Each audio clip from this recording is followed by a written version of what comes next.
Bura. Kali ini kita berada di program TIRA, yaitu Tips dan Rahasia. Bersama saya Manawa Sawa. Saya Lina Mawami Haraha.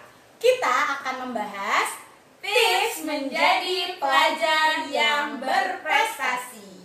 Nah, jadi ada tips rahasia untuk menjadi pelajar yang sukses dan berprestasi.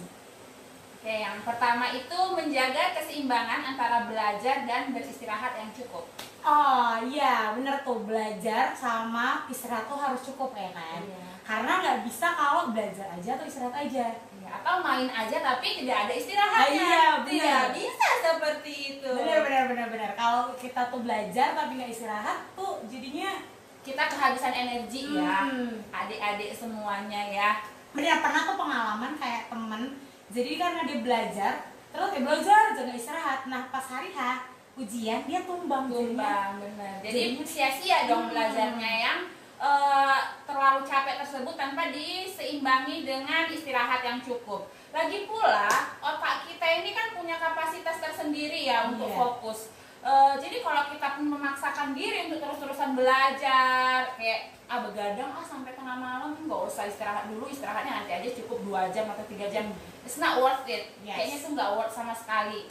Jadi kita harus atur, oke, aku istirahat sekian jam, belajar sekian jam supaya semuanya itu efektif gitu. Iya, bener banget tuh. Nah, jadi jangan lupa belajar dan juga istirahat Yang gitu. cukup. Bener banget. Nah, yang kedua adalah membuat jadwal belajar yang teratur dan konsisten. Oke, ini ada tips ya. Misalnya nih kita punya satu tujuan, misal nih kayak aku harus ranking 1 di kelas gitu kan. Kita harus buat jadwal belajar yang benar-benar teratur, konsisten. Boleh loh kita buat note kecil, kita tempelin di dinding, contohnya di dinding kamar kita. Pulang sekolah istirahat dulu. Baru nanti setelah sholat maghrib misalnya boleh aku waktunya belajar membaca, misalnya aku membaca dulu buku ini sekitar sejam atau 30 menit, atau nanti setelah sholat isya dilanjut lagi belajarnya. Yang penting konsisten aja. Iya, benar. Nah, karena banyak juga kayak di TikTok ya kan. Kita bicara TikTok banyak tuh kayak pelajar orang ya, nggak tahu pelajar atau bukan, tapi banyak yang dia buat tadi tuh yang kayak notes kecil, bahkan kayak sengaja dibuat estetik gitu ya kan, biar lebih kayak harus ada nih jadwalnya pagi ngapain, siang ngapain, karena itu ngaruh banget ya kan. Iya, itu ngaruh banget dan buat kita jadi kalau misal kita ke kamar kan wah kelihatan tuh note kecil, jadi kayak oke, aku hari ini harus belajar dari jam segini sampai jam segini. Dan kalau bisa taruh aja tuh di cermin, jadi kan kayak kita setiap hari tuh pasti berkaca kan, jadi kayak inget, oh iya jadwalnya belajar nih, kayak yaudahlah belajar itu kayak diingetin jadinya ya kan. Yang penting intinya itu harus teratur dan konsisten. Bener banget. Nah, selanjutnya apa tuh kira-kira Kak? Mencari sumber belajar yang bervariasi dan sesuai dengan gaya belajar Anda. Nah iya, banyak banget sekarang ini di sosial media bisa, kemudian kayak di platform-platform lain ada yang kayak resmi juga dari dari Kemdikbud kayak rumah belajar itu kan, itu memang resmi, atau memang yang terserah kita nih, kita misal ada panduannya siapa gitu kan, kayak siapa yang suka matematika itu? Jeremy Pauline. Siapa sih namanya? Siapa sih?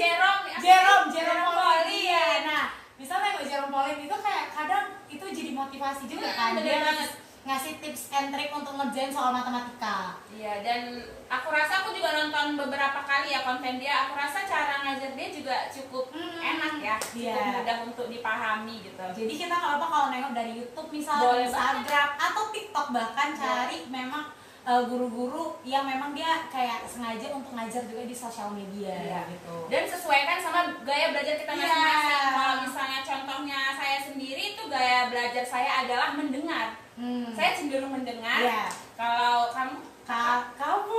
Iya, kakak maksudnya. Kalau mana tuh lebih cenderung biasanya sukanya kayak ngeliat sih. Jadi kayak nontonin. Kalau cuma ngedenger kayak apa tuh tadi ya? Kayak lebih suka nontonin sih biasanya. Kalau aku memang cenderung lebih cepat nangkap itu kalau denger. Makanya aku suka dengerin podcast Iya bener, bisa dari podcast. Kadang kalau misalkan pelajaran nggak matematika doang Iya kan, dong. kayak belajar misal biologi atau apa, dengerin dari podcast tuh kayaknya menarik banget. IPS misalnya bahasa Inggris tuh bisa banget. Jadi sesuaiin aja sama gayanya. Iya, gitu. gaya belajar masing-masing. Bener banget. Nah, yang keempat adalah bertanya pada guru atau teman jika ada hal yang tidak dipahami. Oke. Tapi ini ini tips banget bertanya sama guru atau teman. Tapi ada permasalahan nih kadang-kadang Kak.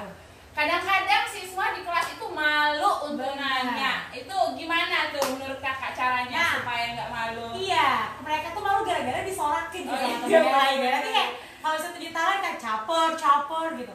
Nah, padahal tuh sebenarnya kayak ya nggak apa-apa dong caper. Asalkan capernya untuk pintar ya, jangan caper tong kosong nyari bunyinya gitu. Kalau positif sih yang memang bener-beneran nanya karena nggak ngerti ya udah peduli amat mau bilang caper ya. Daripada kita nggak tahu jadinya kan rugi kan gitu. Jadi kalau misalnya di kelas pun mau bertanya ya tepis aja rasa malu itu cuma sebentar aja kok, palingnya kayak rasa ketakutannya itu sebentar doang. Angkat aja tangan, paling nanti ya siapa tahu bisa jadi temen juga sebenarnya dia menanyakan hal yang sama, cuman nggak pede dan kamu nanya jadi terwakilkan. Bantu kan, kayak ngewakili perasaan kawannya.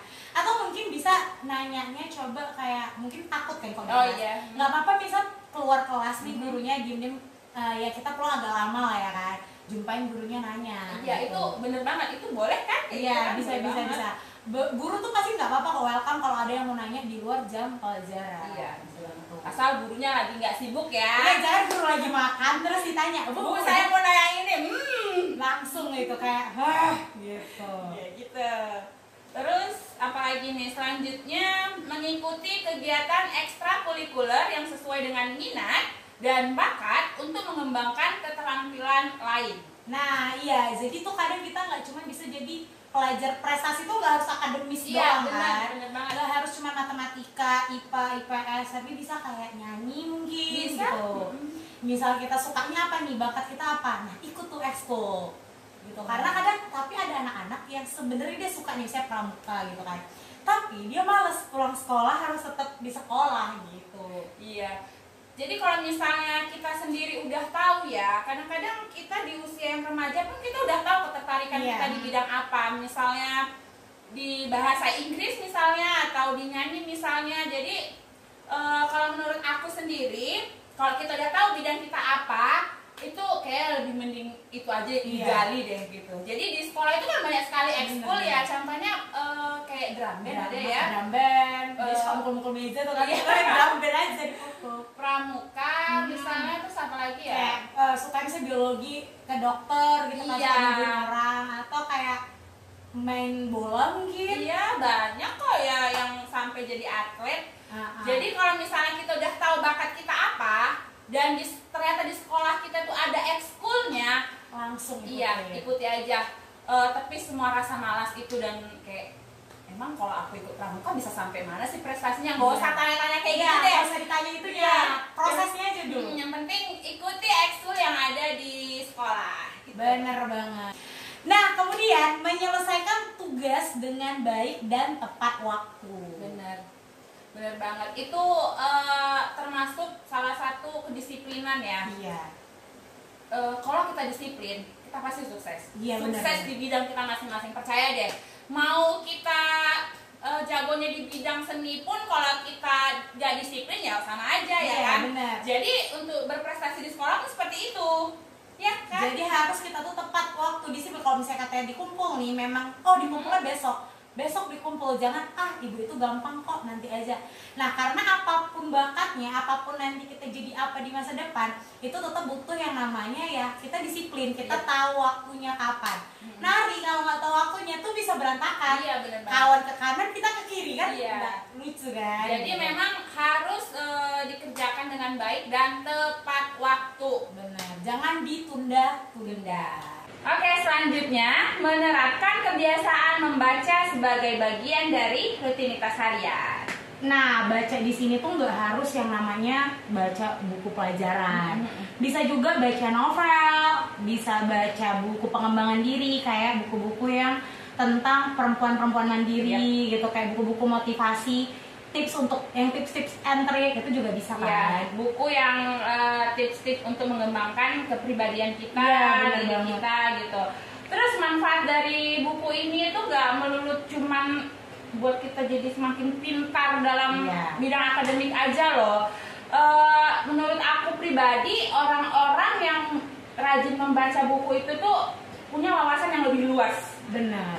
Punya kosakata yang lebih banyak gitu loh.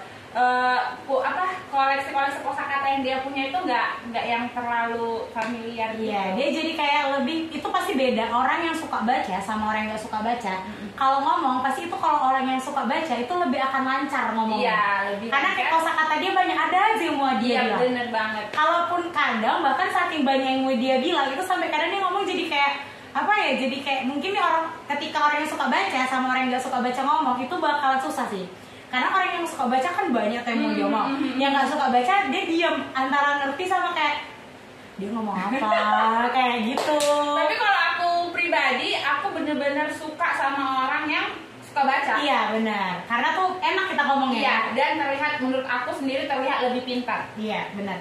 Dari kosakata, kalau orang yang suka baca itu cenderung menggunakan bahasa-bahasa yang lebih apa ya, lebih bukan baku sih, cuman pokoknya nggak yang bahasa sehari-hari banget gitu. Nggak yang terlalu pasaran, nggak yang terlalu familiar sekali di telinga kita, dan didengarnya pun enak. Iya. Jadi nggak kayak aduh sakit pun gitu, karena kadang kita kayak dia ngomong kayak gaya orang pasaran gitu kan. Kita dengernya jadi kayak ya gitu. Itulah, jadi menerapkan kebiasaan membaca itu tuh adalah hal yang sangat positif dan bisa menjadi salah satu tips untuk kita menjadi pelajar yang berprestasi. Iya. Nggak rugi loh, nggak rugi banget kalau kita rajin baca, dan nggak rugi banget kalau kita suka beli buku-buku di luar buku pelajaran. Asal itu buku-buku yang positif ya. Iya benar. Nah kenapa? Karena sebenarnya buku ini itu pun juga menginspirasi. Iya benar sekali. Kita itu tergantung sama apa yang kita baca. Iya. Gitu kan.